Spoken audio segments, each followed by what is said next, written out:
On March 3rd, 2025, a flatbed pulled into my lot carrying a sedan from an estate sale 2 towns over.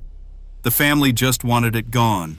The paint was dusty, the tires were 10 years old, and the asking price was less than what most people pay for a beat-up compact with rust in the rocker panels.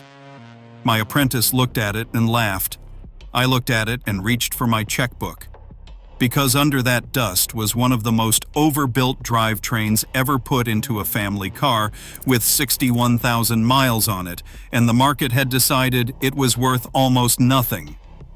Today, I am revealing the 5 used cars that mechanics quietly buy for themselves while everyone else fights over the same 3 models, and why the used car market keeps handing us these deals year after year.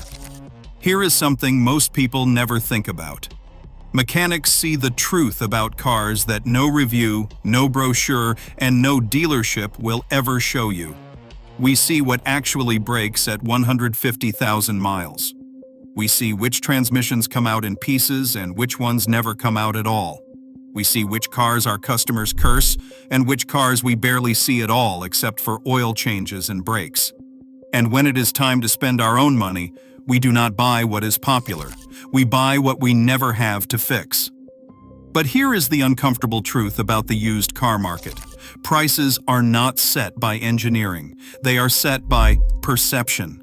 The market prices image, badge reputation, styling trends, and whatever the internet decided is cool this year. Reliability data barely moves the needle. That is why 2 cars sharing the same engine, the same transmission, and sometimes the same factory can sell for wildly different money. The famous one carries a premium. The forgotten one carries a discount.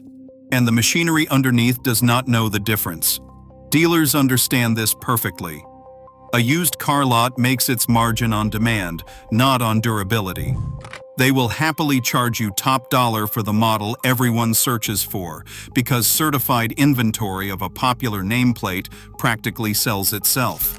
The quiet, unfashionable car sitting in the back row does not generate clicks, so it gets priced to move.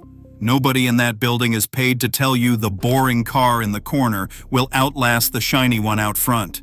That is not dishonesty exactly. It is just incentives. Their job is to sell what sells. My job today is to tell you what lasts. Think of it like the stock market for a second. Everyone piles into the famous names, and the price gets bid up beyond what the fundamentals justify. Meanwhile, solid companies with boring names trade at a discount simply because nobody is talking about them. Used cars work exactly the same way. And just like investing, the money is made when you buy, not when you sell.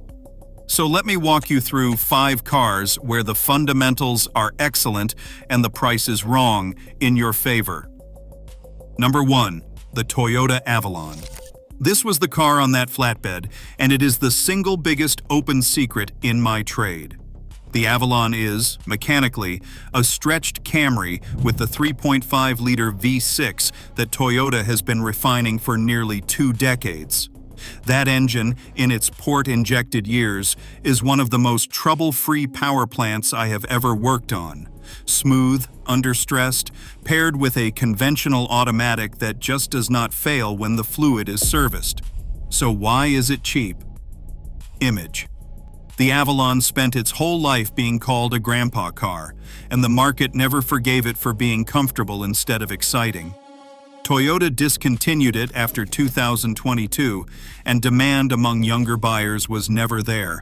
The result is that you can regularly buy a low-mileage, garage-kept Avalon, often from an older owner who serviced it religiously, for thousands less than a Camry of similar age and condition. Same bones, bigger cabin, softer ride, lower price. My honest caveat. On the earliest years of that V6, check that the updated oil line fix was done, and on any example, budget for tires and fluids, because retired owners sometimes let time-based maintenance slide even when mileage is low. Rubber ages, whether you drive or not. Number 2, and this is the Avalon's secret sibling wearing a nicer suit, the Lexus ES 350. Underneath, it is largely the same platform and the same V6 family. On top, it is leather, sound insulation, and a badge that cost the first owner a serious premium. And that premium is exactly why you want one used. Luxury cars depreciate on a cliff because the second owner does not get the prestige of buying new, and because people assume anything with a luxury badge must be expensive to fix. For a German luxury sedan, that assumption is often correct. For an ES, it is completely wrong. The parts underneath are shared with the most common cars on the road, and any independent shop can service it without special tools or special prayers. I have customers with ES 350s past 250,000 miles that come in twice a year and leave with an invoice smaller than their grocery bill. You are buying Toyota running costs at a Lexus discount, funded entirely by the first owner's ego. Caveat: interior electronics and trim on any older luxury car deserve a careful test drive. Check every button, every seat motor, every window. Those comfort features are where the luxury tax hides if something is broken. Number 3. The Mazda 6. This one genuinely frustrates me because Mazda built a car that competes head-to-head with the class leaders, and the market simply refuses to believe it. The Skyactiv era Mazda 6, roughly 2014 through 2021, uses a naturally aspirated 2.5-liter engine with no turbocharger to fail, and a conventional 6-speed automatic at a time when competitors were switching to CVTs. That is a mechanic's dream spec sheet. Simple, proven, understressed. And these engines run clean and strong deep into high mileage as long as the oil gets changed. But Mazda is a small company without the brand gravity of the giants, so resale values sit noticeably below equivalent rivals. When you are the second or third owner, someone else's brand perception becomes your discount. You get a car that drives better than almost anything in its class, holds together like the best of them, and costs less than both. Honest caveat: Mazda 6 owners tend to buy them because they like driving, which means some examples were driven hard. Look at the brakes, the tires, and the service history, and walk away from anything that smells like it was somebody's racetrack toy. The car itself is not the risk. The previous owner might be. Number 4. The 4th generation Acura TL, 2009 through 2014. This car got punished for its styling. When it launched, the internet spent years mocking the front end, and resale values never recovered. Meanwhile, under that controversial nose sits Honda's J-Series Vi6, one of the great engines of the modern era, backed by build quality from a period when Acura was still over-engineering everything. These cars routinely sail past 200,000 miles with nothing but maintenance. The interiors hold up, the electronics hold up, the suspension is durable and cheap to service. You are essentially buying a premium Honda for used Accord money because people did not like the shape of a piece of plastic on the grille 15 years ago. I want to be completely straight with you on the caveat here because it matters. The J-Series Vi6 uses a timing belt, not a chain, and that belt must be replaced on schedule, typically with the water pump, at around 100,000 miles or roughly 7 years. It is not a small bill, usually over $1,000 at a shop. So when you shop for one, ask for proof the belt service was done. If it was, you deduct nothing and drive away happy.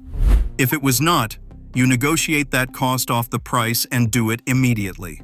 Either way, you come out ahead, because that one known expense is the entire reason some sellers price these cars soft, and it is completely predictable. And number 5, the one that surprises people most, the Ford Fusion Hybrid, 2013 through 2020. I can already hear it. A mechanic recommending a hybrid Ford? Yes, and here is why. The Fusion Hybrid uses a power split hybrid system with an ECVT, which sounds complicated and is actually the opposite.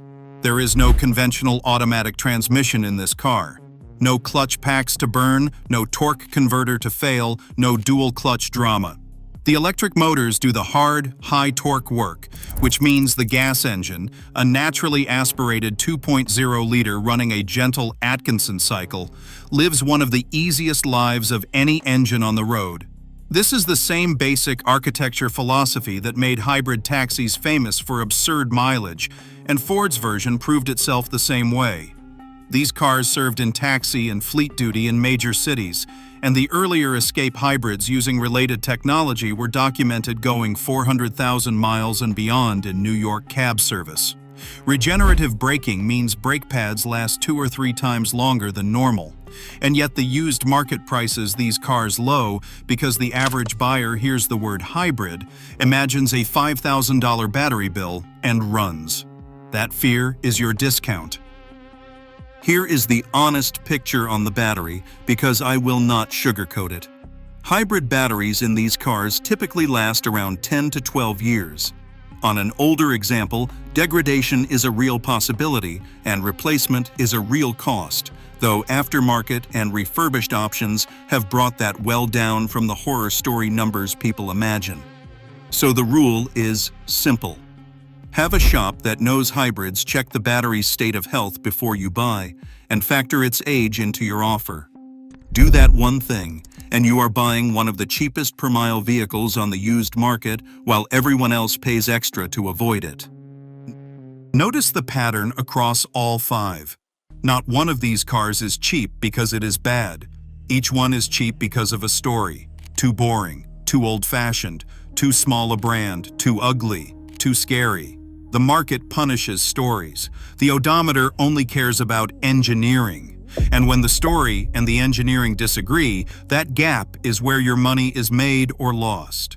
Now let me give you the part that applies no matter which of these you chase, because I would be doing you a disservice if I sent you out shopping without it. An undervalued model is a head start, not a guarantee. A neglected Avalon is still a neglected car. Condition and history beat nameplate every single time. So before any money changes hands, you do 3 things. First, you get the maintenance records, and if the seller cannot produce any, you price the car as if nothing was ever done, because you have to assume exactly that. Second, you pay for a pre-purchase inspection at an independent shop. It costs $100 or $200, and I have watched that small check save people from $5,000 mistakes more times than I can count.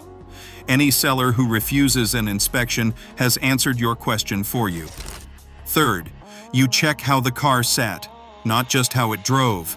Low mileage on an old car can mean pampered, or it can mean parked for years with old fluids, dry seals, and flat-spotted tires. Time wears cars out just like miles do, only quieter. Do those 3 things on any of these 5 cars, and you will very likely end up with what I ended up with when I wrote that check on March 3rd. That dusty Avalon needed tires, fresh fluids all around, and 1 afternoon of cleaning. It has been in my family ever since, and it has needed nothing else. The market said it was worth almost nothing. The market was wrong.